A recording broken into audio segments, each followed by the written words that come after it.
This is the Why I Hate and Love Pickleball podcast. I'm Bill Wong.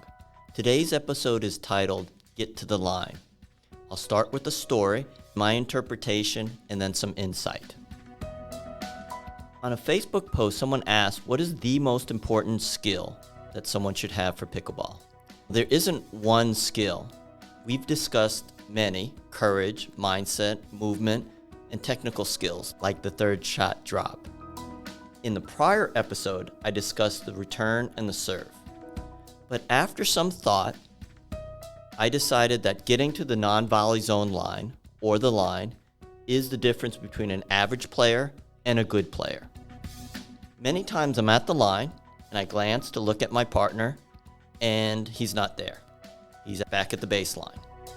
As a serving team, either he's hit a good third shot drop and stayed back, or I've hit a good third one and they've stayed back. In either case, they should have moved forward. As the returning team, we need to press our advantage and move forward. As the serving team, we need to neutralize the returning team's advantage.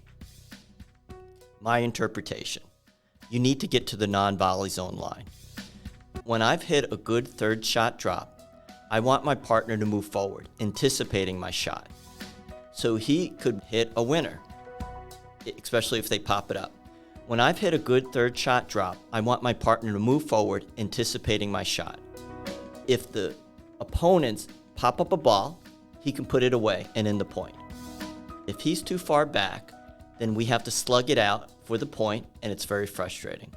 Often my partner is 1 or 2 steps back from the line, which is just enough to make an easy ball into a difficult one. Like everyone, I've missed easy balls. When I miss a ball, it's usually due to footwork. The ball is just too close to my body, and I haven't made the little steps to get away from it. At night, sometimes it's a perspective or an orientation issue. And sometimes I miss because I'm practicing, trying to make a difficult shot to test myself. I've been guilty of hitting very good third shot drops and getting to the net slowly. Sometimes I'm a little bit surprised that I actually hit a good shot. My opponents hit a ball that forces me to hit from a poor position, so that's on me. My insight: it's geometry. First, the net is a barrier to hit over. The closer you are to the net, the easier it is to hit over it. Secondly, it's a shield to prevent the opponent from hitting straight down at my feet. When they hit to my feet, I tend to pop it up and they can put it away. The further back I am, the less shielding I have. And I like shields, whether it's a wall when I'm playing laser tag or a force field on my spaceship when I'm playing a game. It's a barrier and a shield. Number 2, positioning.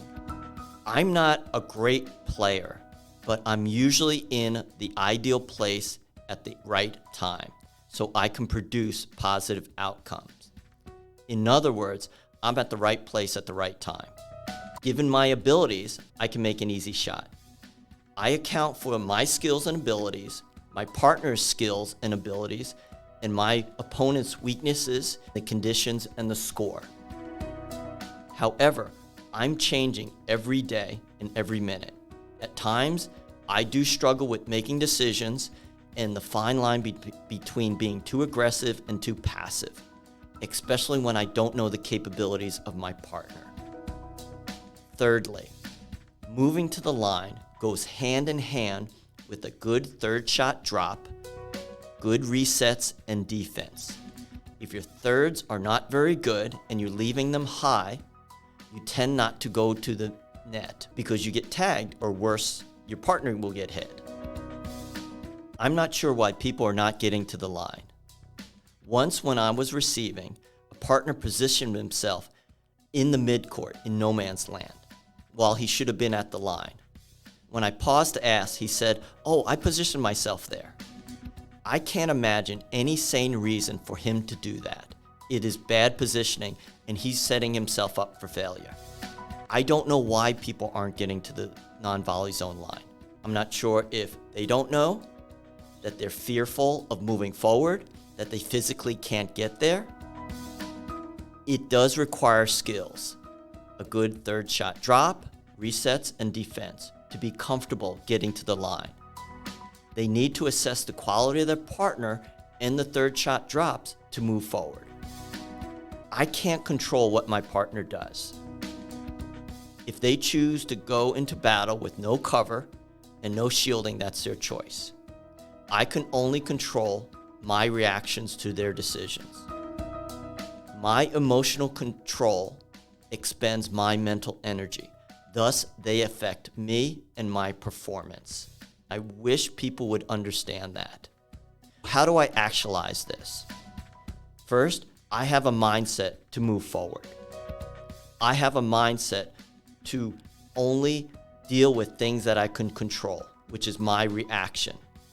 I work on my skills, which are the third shot drops, resets, and defense. I practice. I work on my mobility and my agility. So I take in information. If my partner has quality third shot drops, I am looking to move forward. In summary, get to the line. Become more aware of your deficiencies. After this podcast, I hope everyone is aware that they need to move to the non-volley zone line. Then work on making weaknesses into strengths, because you are affecting your partner. After this podcast, I hope players are aware that they need to move forward. Then work on making their weaknesses into strengths, because a player is affecting their partner. Develop skills to get to the line and improve mobility. My wife made a comment that I'm too competitive, which is really not true. I consider myself an artist. I want to paint a masterpiece or sing an aria, but I can't do that alone. I've worked for years on my craft every day. In other words, my pickleball skills. In another podcast, I talked about needing a team and being part of a team. A team makes you better, and your partner should make you better. They should bring out the best part of you. See you on the pickleball court.